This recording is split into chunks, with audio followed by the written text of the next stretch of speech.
Hello everyone, अस्सलाम वालेकुम। तो आज हम पाकिस्तानी खड़ी शलवार की कटिंग करेंगे और उसको स्टिच करेंगे। तो मैंने कपड़े को सबसे पहले 4 फोल्ड कर लिया है।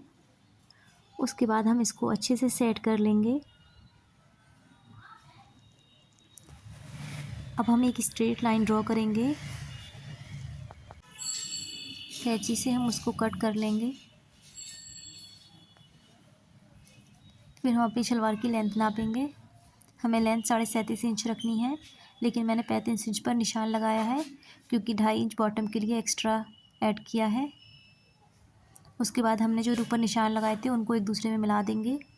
उसके बाद हम मोहरी पर निशान लगाएंगे 7 इंच पर। 2 इंच हमने एक्स्ट्रा लिया है। उसके बाद हम आसन पर निशान लगाएंगे 9.5 इंच पर। फिर हमने जो 2.5 इंच बॉटम का लिया था, हम उसकी एक सीधी लाइन बना देंगे। फिर बॉटम को और आसन को एक दूसरे में मिला देंगे स्केल से, और हम उस पर निशान लगा देंगे चॉक से। बॉटम को हल्का तिरछा करेंगे निशान पर। फिर हम अपनी शलवार की कटिंग करेंगे।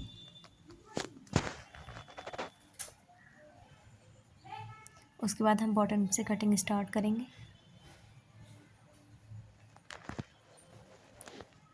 और इसको हम कट कर लेंगे। उसके बाद हम बॉटम पर एक छोटा सा कट लगाएंगे। फिर हम अपनी शलवार की बेल्ट कटिंग करेंगे।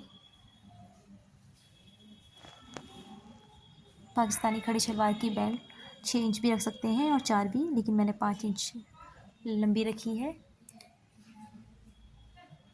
और मैं अपनी शलवार की चौड़ाई 25 इंच रखूँगी। ये 20 इंच है और 5 इंच इसमें हमें एक्स्ट्रा ऐड करनी होगी। तो मैंने चॉक से निशान लगा लिया है। अब हम इसको कट कर लेंगे। अब हमारी बेल्ट 25 इंच हो गई है। उसके बाद हम यानी कट करेंगे। आपको पाकिस्तानी स्ट्रेट शलवार में म्यानी लगाने की ज़रूरत नहीं है। अगर चाहें तो आप लगा सकते हैं। तो अब हम म्यानी की कटिंग करेंगे। उसके बाद हमारी शलवार की कटिंग हो चुकी है। उसके बाद बिल्कुल हम सेंटर से 3 इंच अंदर को निशान लगाएंगे। फिर वहीं से पलट देंगे सेंटर को। फिर हम एक पिन लगा देंगे, लेकिन नीचे वाले कपड़े को छोड़ देंगे। इस तरीके से देखें आप, जैसे मैंने बताया है आपको। इसी तरीके से दूसरी तरफ भी हम सेंटर से अंदर को 3 इंच पर निशान लगाएंगे, वहाँ से पलट देंगे और पिनअप कर देंगे, और नीचे वाले कपड़े को हम छोड़ देंगे। फिर हम बेल्ट को एक दूसरे में जोड़ लेंगे, उस पर सिलाई लगा लेंगे। फिर हम म्यानी ऐड करेंगे, एक टॉप स्टिच लगाएंगे इस पर। फिर हम अपनी शलवार की दूसरी साइड से भी म्यानी लगा लेंगे। अब हमारी दोनों तरफ से म्यानी लग चुकी है। अब हम इसमें बेल्ट लगाएंगे। तो सबसे पहले हम अपनी बेल्ट को रेडी कर लेंगे सिलकर। अब हमारी बेल्ट रेडी हो गई है। तो हमने जो पीछे कट लगाया था बेल्ट में, इसी तरीके से हमें जो 2 चुने डाल लिए हैं प्लेटें, उस पर हमने कट कर लिया है। और हम नाप लेंगे कि कहाँ तक हमें सादा रखना है,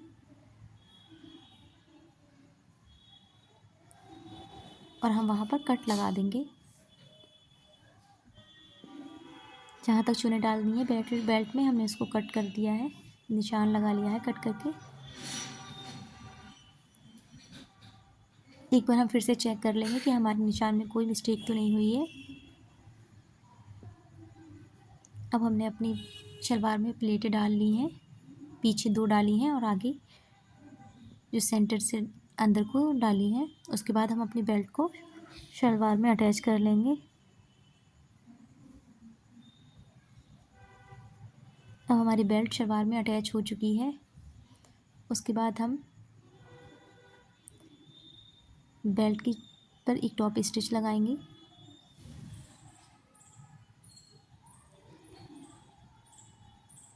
अब हमने बुकरम लिया है, पेस्टिंग बुकरम 2 इंच। हम उसको मोहरी पर रखकर आयरन कर लेंगे।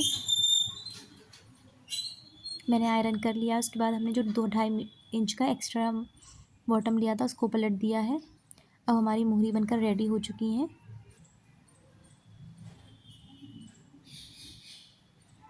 अब 7 इंच पर हम मोहरी का निशान लगाएंगे जहाँ से हमें सिलाई करनी है, और इंची टेप से हम मार्किंग कर लेंगे।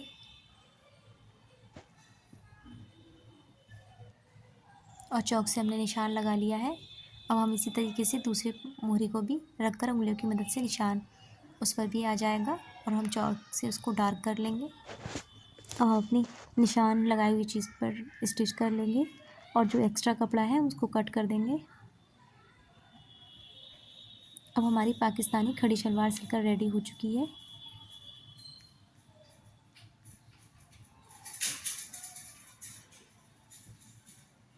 देखिए कितनी फिनिशिंग के साथ इसको हमने रेडी किया है। उसके बाद हम इसमें इलास्टिक ऐड करेंगे, डालेंगे।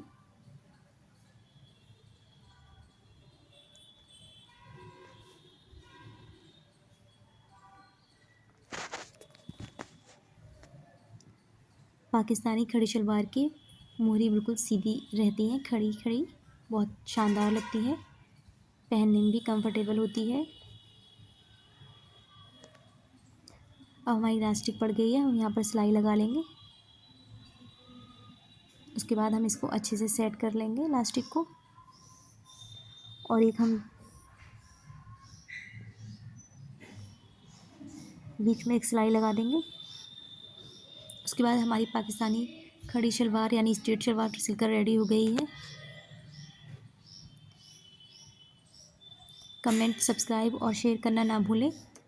अगर कोई मिस्टेक हो तो कमेंट में ज़रूर बताएं। खुदा हाफिज़।